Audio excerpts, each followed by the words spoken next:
Well, first of all, my name is Jason Riley. I have the honor of being the chairperson for the Centerville-Washington Township Diversity Council. If this is your first time in the community room here at Woodburn Library, welcome. It's a great space. We'd like to thank Washington Centerville Public Library. Our liaison from them is Charlotte Juwan, for helping, book the room, getting it set up and ready to go. They've been great partners and friends with us for many, many, many years. The purpose of this event, we try to do it, we have two really in-person events a year. The first is the annual meeting that happens in February. This is outside of the programs, just meeting-wise. And then this is I think our second year of doing a general membership meeting in August. Everyone's gotten through the fun or the stress of the summer, depending on your situation. Did it go fast for everybody? Glad kids are back in school. Yeah. So we think the timing is right to come in and tell our members and potentially new members what we're all about. One of the ways we got you here, though, is by having a guest speaker. And real quick about us as an organization, really our focus as a council is on education and communication. Now, I'll be honest, with things happening in the world right now, there's a little bit of an advocacy push on our side. We are not lobbying anything, but there are some issues that are very concerning to us as a council that we are still going to be vocal about. And so we don't support any political party, we don't support any candidates in particular, but there are some issues out there that even if the argument is it's political, we as a council don't believe we should be sitting idly by and watch things like that happen. So we have gotten involved in what's happening with our immigrant community and forming our own resource group. We obviously are involved with what's happening to the LGBTQ plus community, race relations, all those types of things. We're going to continue to lend our voice where we can.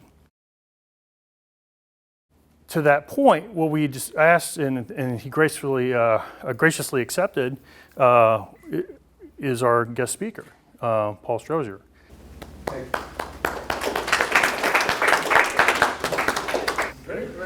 It's a beautiful evening, isn't it? We had a big campus event today, and it was, 66 degrees outside of the campus in late August. It's awesome. We love it. Jerry, thanks for the introduction. Jason, thanks for hosting us. I am Paul Strozier. I am the Multifaith Campus Chaplain at Sinclair College. I think most of you are familiar with Sinclair College. We have the opportunity of serving over 30,000 students, plus the faculty and staff. They're not all on campus anymore. They're in a lot of different places, but I'm there at Multifaith Campus Alliance for over 65, or since 1965, has had someone in this capacity on the campus. That's taken some different looks. It's been Protestant, it's been Catholic, it's been both, and it's been multi-faith for quite a while. And as I like to tell folks, as multi-faith chaplain, I'm not there to push religion, I'm there to support people. We don't hold religious services. We provide education and opportunity and instruction, create opportunities for conversation, and our whole focus is on helping to bring diverse groups of people together, helping us see that we have more in common. There's more that unites us than separates us. And if we'll focus on those kinds of things, then we can have relationships, even if we have differences of opinion and differences of belief. I also have the privilege for the last couple of years of being an adjunct professor in the religion department, and I primarily teach world religions at the women's prison here in Dayton, which is a wonderful experience. Some of the greatest people in the world. I'd say they're just like any of us in this room. They just got caught for something we didn't get caught, a lot of us along the way. So it's a wonderful opportunity to get to do that. We appreciate the opportunity that we have to serve the people there, and one of the things I like to go by is a phrase that had been kind of formative for me in my 35 years of my career that I recently retired from, and that is, it's not about religion, it's about relationships. Religion, as I would define it, religion is a human construct. Religion is kind of that thing that human beings create to try to help them reconnect or relate to something greater than themselves. Spirituality is different. We can tap into spirituality even if we don't consider ourselves religious. I don't consider myself religious, by the way. I do consider myself spiritual, and I find that we can make connections on that kind of plane. One of the beauties of what we do, of course, you're probably familiar, as a commuter college, Sinclair has a very diverse population. We're there of all ages. There are students much older than me who are on campus. But one of my favorite illustrations for the way we learn and the way we process is the Jenga Tower. Have you ever played that game? Yes. So if you apply that to the principle of our religious lives and our spiritual journeys, our religious lives and journeys are kind of like a Jenga Tower. When we're young, somebody starts putting the blocks of our beliefs in place for us. Typically, parents and grandparents and other influencers kind of tell us what we believe, and they form a foundation, and we begin to build a more complex tower of beliefs out of that until we start getting older and we approach adulthood on our own. So college is a perfect time that people are beginning to question, is this my belief or is it someone else's belief? And they start pulling those blocks out and they start replacing them. We want to help them replace the blocks rather than throw the blocks away, so that they end up with a faith that is fully their own. One of my favorite quotes is by the Archbishop Francois Fenelon. He says, "The right to be wrong in matters of religious belief must be afforded. Otherwise, we produce hypocrites rather than enlightened individuals with a faith that is fully their own. If the truth be mighty and God all-powerful, we need not fear that disaster will follow freedom of thought." Isn't that great? So we can create an open environment. We try to create an open environment which everyone feels welcome. We have a lot of international students who come with different kinds of religious backgrounds, and one of the things we've understood is it is a core part of who we are, and to allow people space for that is as important as creating space for them to learn intellectually or to develop physically. We create space for them to develop spiritually and even religiously. MCA has done a great work there, and I'm fortunate to work with a committed group of people. I've heard so much about you and your organization and the things you're doing in the community. I want to thank you for that. We really respect that. I feel like we're partners, even though we kind of serve in different areas in some different ways. We're all trying to be on the side of good and on the side of bringing together people and trying to help develop relationships. To give you just a little bit of idea of the kind of impact we've been able to have in the last academic year, I was able to personally have contact with almost 800 students, in addition to a little under 500 faculty and staff in personal connections. We offer a variety of educational opportunities. I did want to mention, I remembered, Mariann reminded me, Wednesday we are beginning, a lot of the events at Sinclair are open to the public if you're not familiar with that. So Wednesday, Mariann and I are co-leading a book club on a book called Brown Faces, White Spaces by Latasha Morrison. Mariann has been heavily involved in racial reconciliation for a very long time. We work closely in that, and we're trying to create environments in which people can talk about things that you may not be able to talk about in other places. So we bring together people who have diverse races and ethnicities and help create conversations about what their journey is. That's every Wednesday in September and October at noon to 1 on the Sinclair campus. We could arrange to send information to you with a QR code. We'll give you a book if you want to come and be a part of that, but we'd love to have you.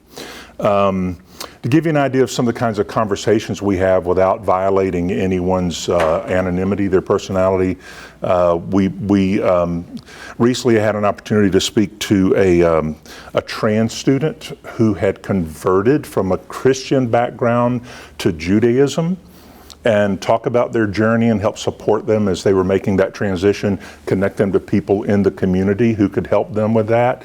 That person has now kind of written their story of that conversion, and I share that in my world religions classes. So we use that to help other people. I saw that person this week, had a great conversation about how their life is going. Had conversation today at the Tartan Lawn Party with another trans student who a few weeks ago, actually over the last several months, had scheduled appointments with me 5 different times and was literally afraid to leave the house. That's the climate for so many of the people in our culture right now, especially people who are diverse or people who see themselves as different than others.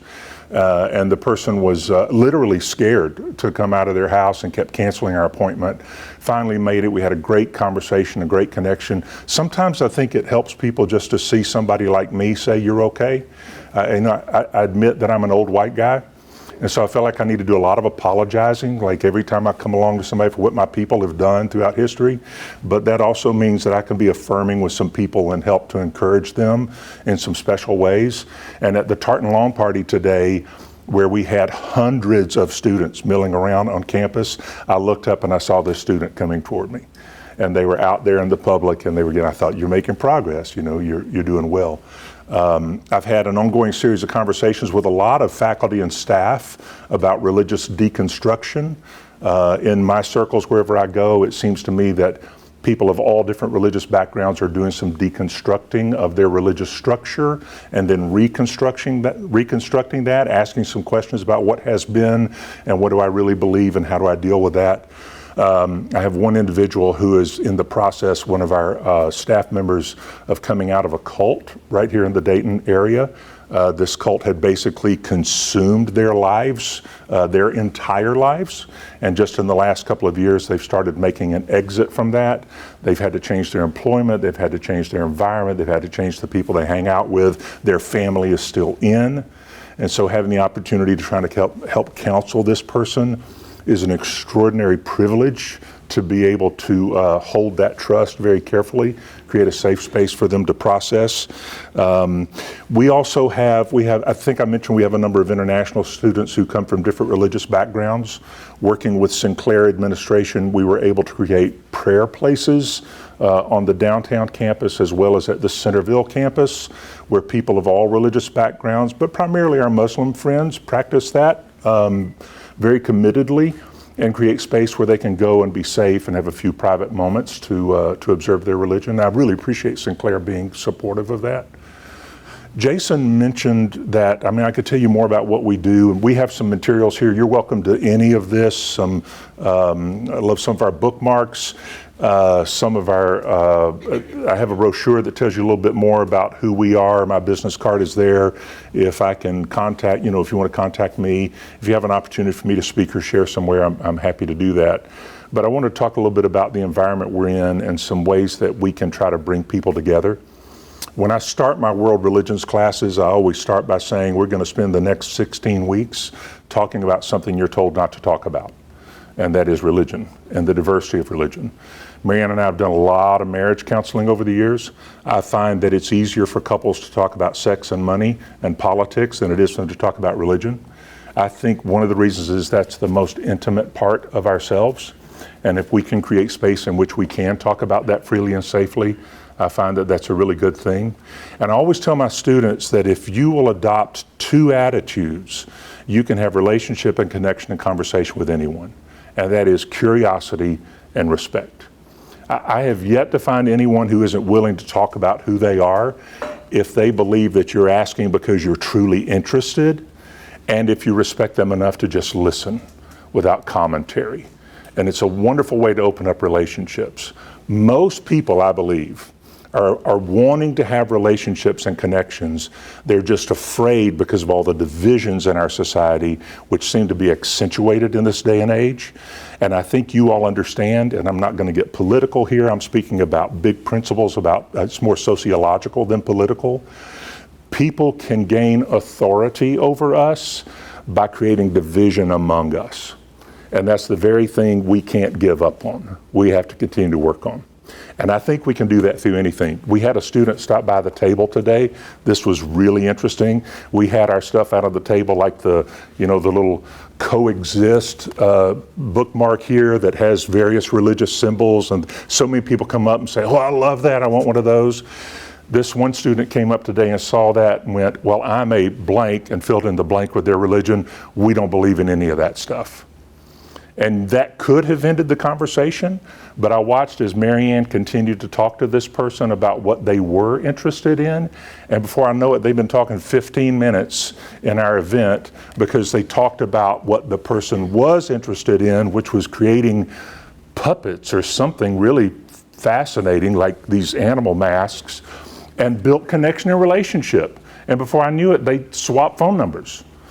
So, if we're curious about other people and we respect them, then I think it creates open avenues, and realizing that people act like they don't want to have connections, and they're desperate for connections. When I first got on the Sinclair campus, one of the biggest things I noticed is how withdrawn everyone was. You see the students, especially the younger students, the vast majority of them walk around campus with their hoods up, their earbuds or their earphones on, looking down, doing anything they can do to avoid eye contact with you. And it would say, I'm walled off, don't talk to me, I don't want to talk to you. But I think what's happening is people are just afraid. They have been taught, especially in the last 5 years or more, to protect themselves by withdrawing from society. And if we can create an open door, then it creates an opportunity for them to connect. I'll tell you a little bit more about that in a minute, but let me tell you one thing that I try to use. It's the only thing I'll borrow from math, because I'm not a mathematician, I'm an English guy. But the principle of how we define ourselves, I think, applies to religion and helps us to understand how we typically do it and why it creates such division, and how we might be able to do it differently. I don't have the graphic or the chart with me, but imagine that you've got a group and you're trying to figure out how to define what that group is. There are two primary ways of doing that, and it's the principle of centered versus bounded sets. The bounded set, which is the more common way, what we do within the group is we figure out the few things that they have in common that make them different from everyone else around them or everything else around them, and then we draw a wall around that. We literally create a boundary around the group, and we define the group by who's in and who's out. Religion especially tends to do that. And it's fascinating to me, if you read the original text, the original founders, the original text of all the religions advocate for us being together, for us honoring strangers among us, for us supporting one another. One of the little resources we have here is the Golden Rule. Every one of the world's major religions has some version of the Golden Rule in their text. Treat other people the way you want to be treated, which doesn't seem that hard, but it appears to be these days. So what happens is we define ourselves by what makes us different from anyone else, and we tend to look at tiny little nuances rather than looking at these glaring similarities that we share. Because you could say, well, wait a minute, first of all, we're all human beings. If we have that in common, we should be able to have connection and relationship. Second of all, especially if you're a person of faith, you have some kind of belief in a power greater than yourself. Even if you define that differently, you have some kind of major connection. So why would we look at some little legalism kind of thing and say, oh, I can't be with you because I believe this and you believe that, so I'm in and you're out, we're us and you're them, and we create divisions, we create boundaries. If instead we focus on what unites us, this is called a centered set. And instead of focusing on the boundary around the outside, we focus on the commonality at the center. You can be in much different relationship to what's in the center. You can be closer or further or various kinds of degrees to that. But if you're still looking at what's in the middle, we're human beings, we have a lot in common, then we can share relationship with one another. And I think we can do that. And here's the thing, I think a lot of people feel like I have to give up my beliefs to allow someone else to have theirs. And I tell you, nothing could be further from the truth. You do not have to give up your beliefs and your convictions, whatever they may be. In fact, I've found that you can strengthen yours. One of my favorite authors, Barbara Brown Taylor, has written a lot of books, but one of them is called Holy Envy.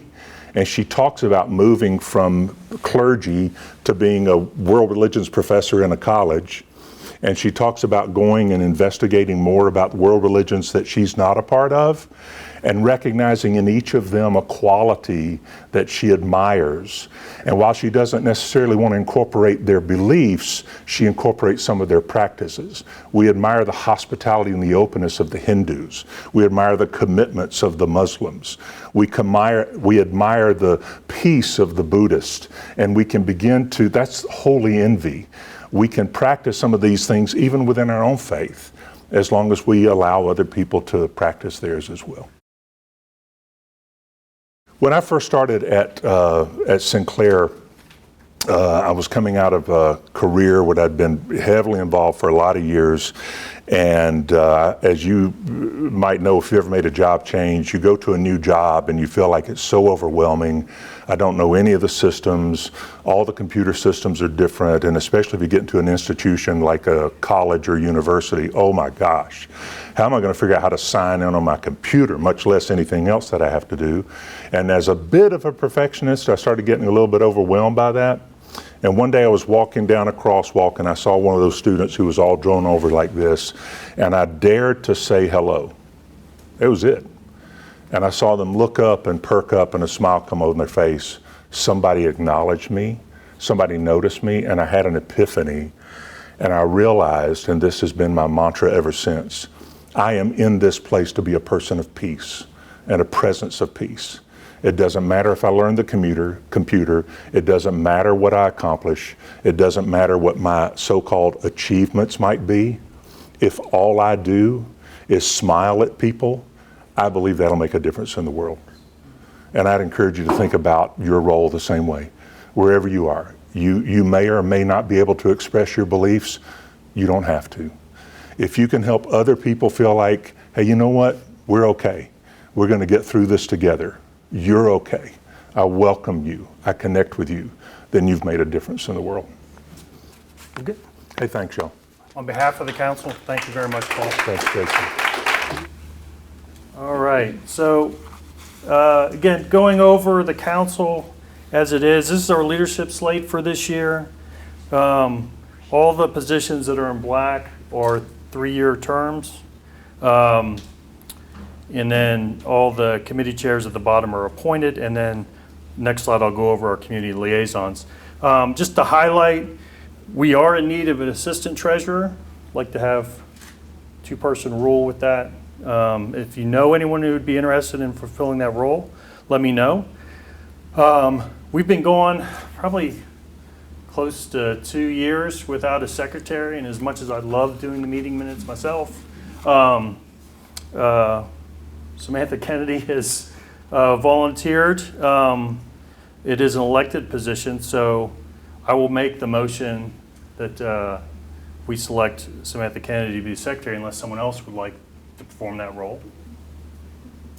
Samantha, I hate to put you on the spot, do you mind just doing a quick intro of who you are? In case someone has some objections, to... Hi, I'm Samantha. I'm relatively new to the council. I work at the University of Dayton. I've been there 9 years. I lived in Dayton for a while. I'm new to Washington Township. So when I heard about this, I wanted to join. And yeah, kind of have been trying to find my role within the organization for the past year or so. So when I heard this was a need, I felt it was some strengths, some experience I have. I have my master's in public administration. And I thought it would also help me just learn more about the group and find the ways that I can fit best within the organization. So about me, excited to meet more people and help out as I can. Thanks, Samantha. Do I have a second? I second. Thank you, Roberta. All in favor, say aye. Aye. Any opposed? Any abstentions? Congratulations, Samantha. We'll get together next week.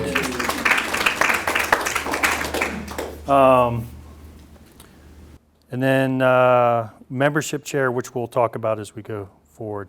These are our community liaisons. We try to bring more in, so if there are groups out there in our community that would like to have some representation as part of our leadership team, we welcome them. And some of the ones at the top have been our longest and strongest supporters. Is Sarah here? Sarah Swan is new. You probably knew her from Centerville City Schools, but now she's over at the township. So she's the new liaison from Washington Township government. And I got an out of office from St. Leonard Chi Communities that Kelly Lance had left. So I'll have to reach out to them and see if they're going to have anyone else fulfill that role, because they have been wonderful providing a venue space for us for meetings and just general support. All right, so we're going to go through now. We're going to ask each of the committee chairs, if they're here, to come up to grab the microphone that Paul was using, kind of give an overview of your committee. You're selling something now. You're selling a product. Some of you do need volunteers, so get specific on what are the things that you're looking for, because we have people here that want to participate, that just want to know how. So, membership, vacant. Has been again for about 2 years. I've been covering down. Mostly it is getting our membership rosters from events like this where people sign in and say, hey, I want to be added to the distro list. We have over 550 people or entities on our email list. So I don't think we have a membership problem. We have an active membership problem, and that's what most groups do.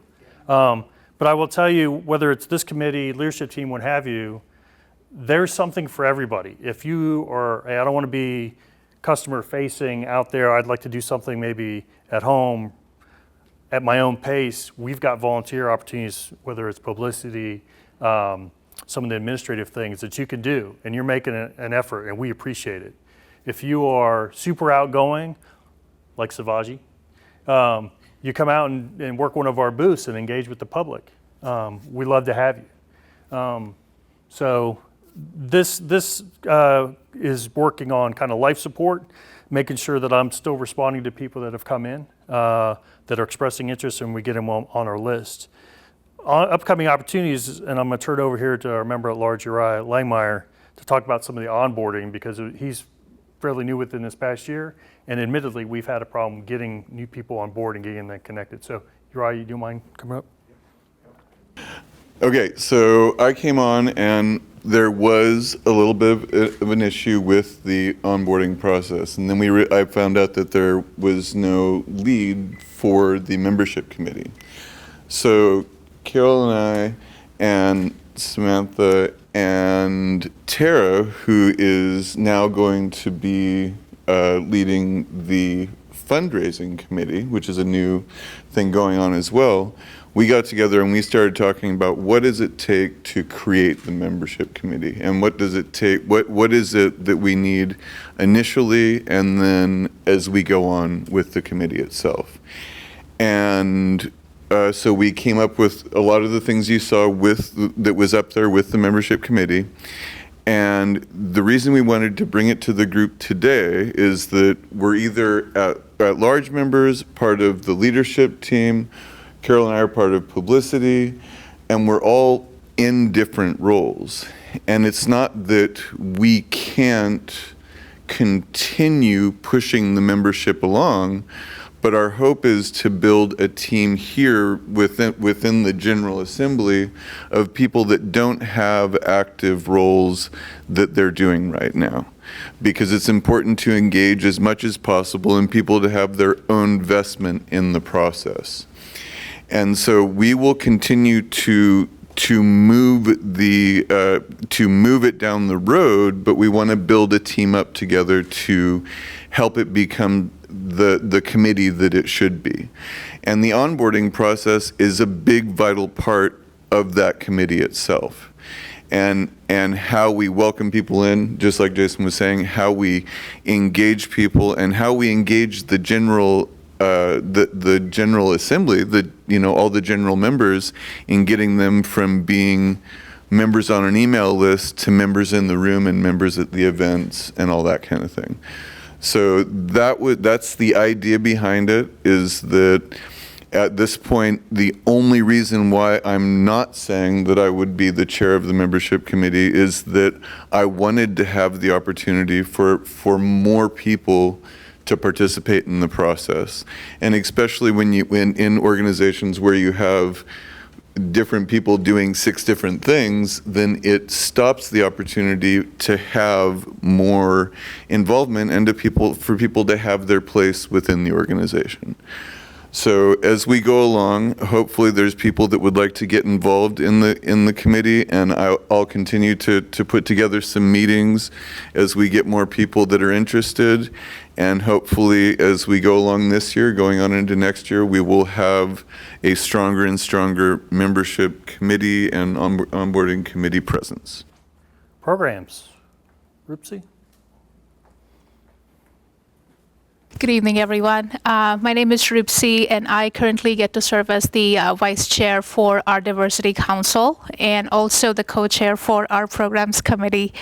Thank you so much for taking the time to be here today, and welcome, Samantha, to the group. And thank you, Paul, for the wonderful commentary you gave today. So many pearls of wisdom in there, so thank you. So in regards to our programs committee, about 2 years ago, I'm going a little bit behind just instead of just giving updates, because I just want to give some background and some context.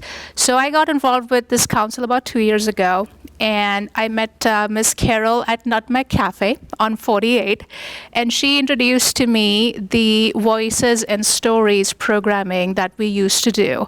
And she had these flyers and wonderful information, and I'm like, oh, this is great. We should definitely reinstate this. And so the programs committee was basically structured only on Voices and Stories at the time as we were trying to revive it. And in 2024, I believe it was, we did about 5 or 6 different panel events where we invited community members of various backgrounds and various subject matter experts to share their thoughts, their stories, and how, whether it's immigration, whether it's multiculturalism, how does that affect their day-to-day in the Centerville and Washington Township community. It was highly successful, and we have continued to build upon that. Roberta Taylor, who is my co-chair, Jerry for a while has led the programs committee. And as we look at the future of this committee, we want to definitely continue to build on Voices and Stories. But an exciting update that I have to share with you all is that we are also launching a podcast series for Voices and Stories in partnership with our wonderful partners at Miami Valley Communications Council. So we would love if you have any ideas for topics on what we should be talking about on our podcast series. And if you have any family, friend, or somebody at work who would be willing to be part of that podcast. So we're currently formatting the structure for that. We're hoping to put out a calendar where people can sign up. So as that comes out, I would encourage you to take a look at that and see if you would like to sign up for one of those events. It's very informal from what I'm being told by Richard, so no pressure there. And while we are calling it a podcast series, it will also be recorded and uploaded on our YouTube channel, which is wonderful because MVCC also publicizes those through, is it Channel 5? Thank you. So lots of great opportunity there. And then what did I miss, Robert? Is there anything you would add to that? Doing good. Okay. I'm kind of winging it here, so thank you. You need to introduce your guest. Oh, of course. So I do have somebody very special to me, my parents, that I brought along with me. So Shri and Pramila over there, they are actually visiting from India. And They definitely traveled the farthest for this meeting. Yeah, definitely. So yeah, so please think about, as Jason mentioned, it's not that we are going to ask you for 10 hours every week as far as commitment goes, but if you are able to devote some time from home or as time allows, whether it's administrative tasks or coming to one of our booths, one of our events, we would very much appreciate that because this is a completely volunteer organization and we need folks like you to help us move through. So thank you so much. Thanks, Rupsi. Mm-hmm. Good evening. I'm Linda White. I'm chair of the Martin Luther King Committee. We're small, but we wear a lot of different hats. So if I could ask my committee just to raise their hand or wave or something so you see who's a part of the committee. Savage. That's right. Jerry. Thank you, guys. And as Savage always says, and Jason, we're looking for more members. So if you'd like to be a part of the MLK committee, we'd love to have you a part of it. As I mentioned earlier, we wear a lot of different hats. So whether we're on the Diversity Council or the MLK committee or program committee, we wear a lot of different hats. So the MLK committee is a part of the diversity, and we're one of the largest fundraiser for the Diversity Council. The MLK breakfast, we have it every year at Yankee Trace. We've had some phenomenal speakers. It's always been sold out. It's 7:30. The tickets are $25. And last year we had Miss Linda Lowry, that talked about Bloody Sunday. She's from Selma, Alabama, and she did just an excellent job. She was our last minute speaker. However, she did a great job to get her in the last 2 weeks of the program. So this year, no one knows, we talked about it, but no one knows that we're having the speaker, our former ambassador to the UN, Linda Thomas Greenfield, will be our speaker. And they just let me know today, and so we're excited. Yes, Jerry, she took your price, and we're excited about it. And Samantha, we also need someone to do the minutes for us at the MLK.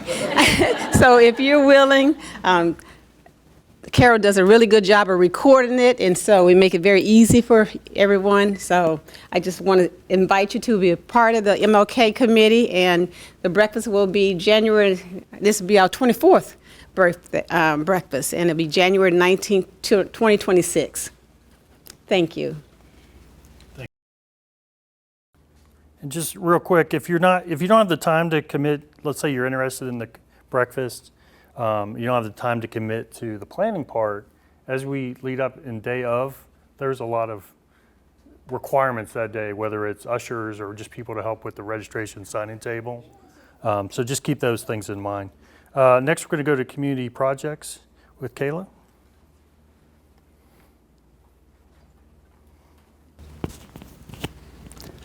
Hi everyone, my name is Kayla. I'm the Park District Liaison for the Diversity Council, and I also serve on the Projects Committee with my co-chair Vanessa. She could not be here tonight. Basically, the Projects Committee is what gets us out into the community, doing a lot of tabling at certain events. If you've ever seen us at Americana Festival or any of the Heart Festivals, that's one of our main focuses. And of course, we do a lot of the Park District programs because that's super easy. I'm planning most of them. But what we need is people to staff these events. This is often the only time we get to really be out there and visible to the public, and getting people who would have never otherwise heard about us to come and attend and get involved. So we pass out buttons that have different forms of diversity on it so people can represent their area of interest or their own diverse identity. Our most upcoming events are going to be Adapted Action Day with the Centerville-Washington Park District. That is for individuals with developmental and physical disabilities. It's like a resource fair, and it's a fully accessible festival planned by yours truly. And then additionally, we also are doing the Fall Festival of the Heart. That's one of our last tabling events of the year. So if either of those are available to you, the festival is on September 27th, and then the Heart Festival is the first weekend in October. I'm blanking on that date. I think it's the 5th, but the 4th. It is on the 4th. We would love to have you. Thanks, Kayla.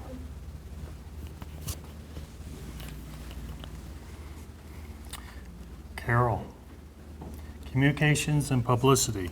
That went from, I would say, an army of two to, I think, one of the larger committees now, which is good.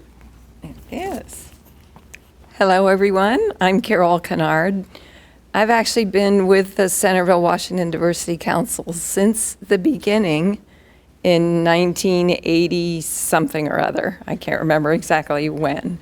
And this council has gone from a very big council, very involved council, to at one point we were looking at whether we should be just doing away with the council. But we heard from the community that people thought it was important to continue having a diversity council. So I am thrilled that we have had so many people step up recently to help with the work of the council. As a volunteer organization, it takes volunteers to get it all done. So the communications committee, I bet you can't guess what we do, How many people heard about today's event by getting an email from Jason? Raise your hand. Pretty good. A few times. Good, good. How many people saw something about it on Facebook? Okay, a couple people there. How many people saw it on our website? Ooh, that's kind of scary. Okay, we need to bring more people to our website. But obviously, as the communications committee, we are doing everything we can to get information out about the council and about the events that we're having and the programs that we're doing, and most importantly, how you can become involved in the council to help promote diversity, equity, and inclusion in our community. Like Jason said, it used to be a committee of two, myself and my co-chair, Karen Graves. Karen does a lot of the artwork for the MLK breakfast, but doesn't really have time to do a lot of other artwork. But just like in the past couple years, I've got a great committee, lots of people that are helping. And what we do with each program and event is we have a spreadsheet. I live by spreadsheets. We divide up all the work, all the tasks that need to be done in order to put on a program. And then everybody on the committee, they sign up for which piece they want to take to do. So we take this big responsibility of putting on a program, break it down into small bits, and with everybody working together, we're able to come together with a good program. So that's a good example of what Jason said. If you only have a little bit of time to give, there's a task that you can sign up for that you can do at your own convenience. We do set deadlines because deadlines are important when we're doing programs, but we certainly would encourage more people to help us with all those little individual tasks. And I did want to mention while I'm up here at the microphone, we have sign-up sheets at the back of the room. So when everybody's finished talking, I would love for everyone in the room to go take a look at those sign-up sheets. We have each of the committees listed there. If you're already on a committee, you'll see your name is already there. If you're not on a committee, we would love to have you sign up to help with one of the committees, because the more people we have involved doing it, those tasks become even smaller for each of us to do, and allows us to do it even more for the community. That's it. That's awesome. Thanks, Carol. Thanks.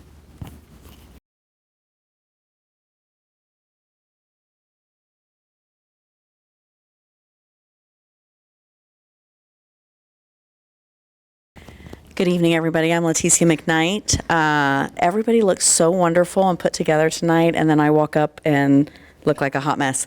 I am a public school teacher, and my students don't start until next week, so this week I've been very busy putting my classroom together. I am the chair of the scholarship committee. I have done it now for 1 year, so I'm going into my second year. We award a $2,000 academic scholarship to a Centerville graduating high school student, and we have a $500 trade scholarship as well. Last year, we did not end up giving out a trade scholarship because we didn't have any applicants. But we did have a delightful young woman who is at OSU. The Ohio State University, yes. Kayla, very busy. I've been very busy, sorry. But Kayla, she won the $2,000 award for her scholarship, and very well earned. I mean, she's a very well-rounded student. So I put up some dates. Our committee is a very collaborative committee. We meet and discuss and talk about decisions that we're going to make for improving the process for the scholarship. I think the biggest needs for assistance is getting the information out there to those graduating high school. One thing that we wanted to try to promote last year that was new, usually we sent it to Centerville High School, and we really wanted it to open it up to any student graduating with a high school diploma that lived in Washington Township and Centerville. That included homeschool students, that included, kids at the private schools, the Miami Valley School. So we really tried to send out that information to anyone we could to get that information out to those kids. We still only had some Centerville High School applicants, so we're still going to work on that. In October, I plan to send out a call to action for anybody that wants to join and start discussing this year's process with me. And by March is when we will evaluate we'll develop the evaluation tool. And April 15th, I believe, was our deadline last year for the students. So the end of April is when we'll get together as a team. And we've got some evaluation tools that we kind of talk about together and evaluate the students and then find who's going to win those awards. So most of those meetings will be over Zoom, but I also like meeting in person. So if the people who join the committee are willing, then, I don't mind getting together at the Panera or wherever and having a coffee while we talk and find our eligible students. So if you're interested, that sign-up sheet is over there, or just respond to the call to action when I send out the email. Thank you. Thanks, Leticia. She's modest. We in 1 year with Leticia as a committee chair, we went from filling out manually applications and either scanned and sent in to an online Google Doc, more efficient process, easier way for everyone who was on the evaluation side to see the same thing. She also implemented, for each of our scholarship recipients, a member of our council is going to be your mentor until you complete school. Not as just checking in to see how you're doing, right? And so she's the first mentor to Kayla for this year, but that's just another example. If you just want to be a mentor to one of our scholarship recipients, give it Leticia and say, I'd love to do that, and stay in contact with this student. So it's not like, here's the money and we haven't heard from them, right? That's not right. This past February, we stood up an Immigration and Refugee Resource Group. It's a quasi-committee. Megan Lemaster, who is our liaison from Centerville City Schools, and I co-chair that. This is for members who really want to know what's the latest happening, what are the impacts to our immigrant and refugee community members, what information can we arm them with to help keep them better informed, how can we assist them.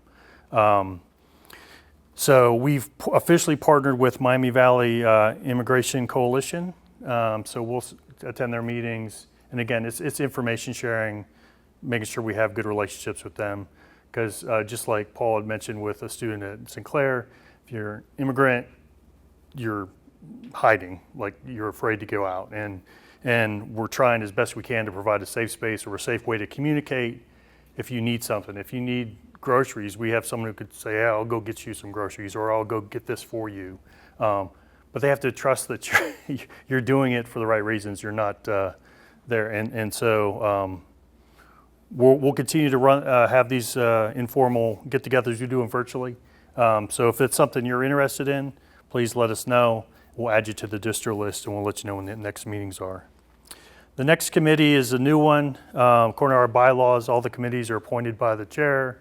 So Tara Williams has volunteered to be the fundraising committee, and this came about based off some assumptions we made at the start of the year, that donations may drop off from government entities, participation may drop off from government entities, or even private entities, because of DEI's terrible thing, right? I wish people that say that would be in this room right now. But that's just the way it is. And as Linda mentioned, the MLK Junior Breakfast was the primary sole fundraising element for the entire council. And I believe that needs to be a council function with that committee just being a recipient like the other committees of what funds come in. So Tara has some experience. She could not make it this evening. It was a last minute change. So more details to get out. But if you're experienced with this or have some ideas, I'm already going to lean heavily on our relationship with Heart of Centerville-Washington Township and just the businesses in general to go beyond just a donation or sponsorship for the MLK breakfast. What would you be willing to do for the entire year? So more to come as we get going with the fundraising committee, but we have talked tying it back to onboarding with Uriah mentioned earlier.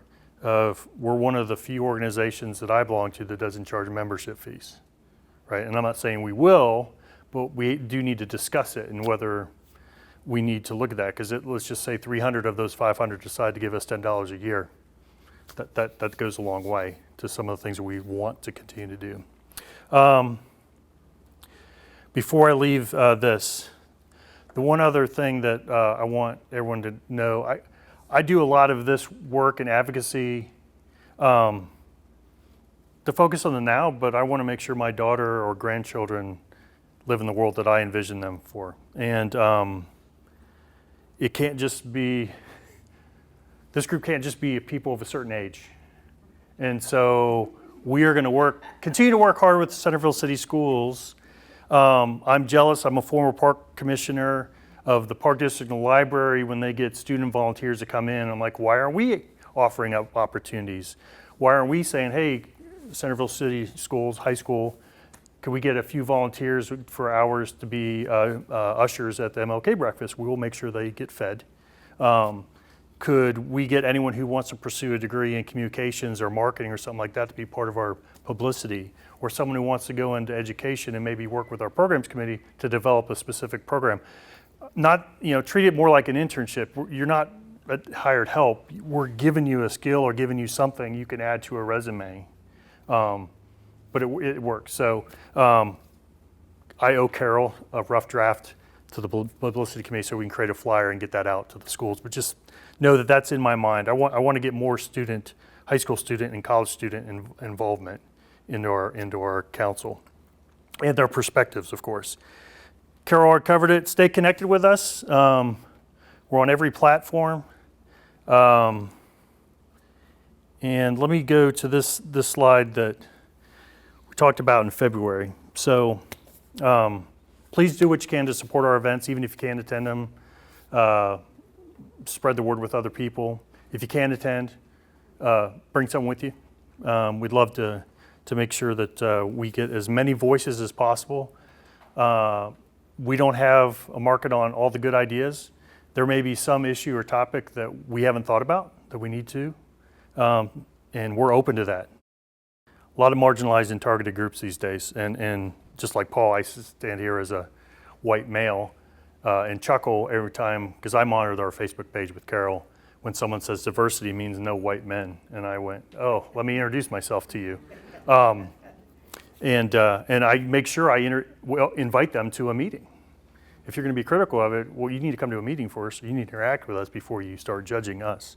But I would just ask you, if there's something out there that's passionate for you, it's too easy in this day and age to like it, dislike it on Facebook. And that may be an example of your empathy, but we're at a point right now where there needs to be action. Because that, in my mind, equates service to others. And I realize that's difficult, but I keep thinking back to different movements, the civil rights movement, women's right to vote. What risks were those individuals taking? I mean, to me, we're in the same situation. 25 years in U.S. Army, I was served in uniform under Administration 1. And Administration 2 is completely different. And anyone who thinks there are guardrails, they are not.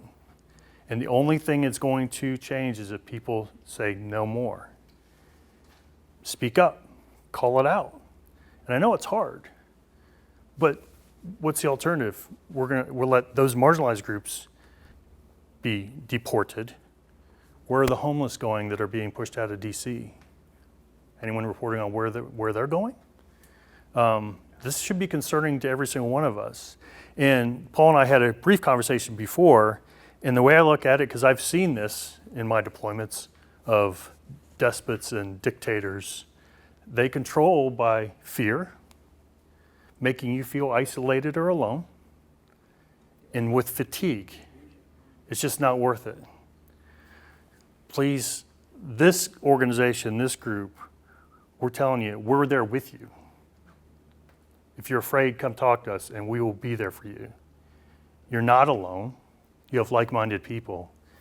And if you're getting tired, take a knee and I'll take your place, okay? And I really mean that. The stakes are high, and we just need to make sure that we're moving toward progress, not perfection. We live to the ideals of how this nation was founded.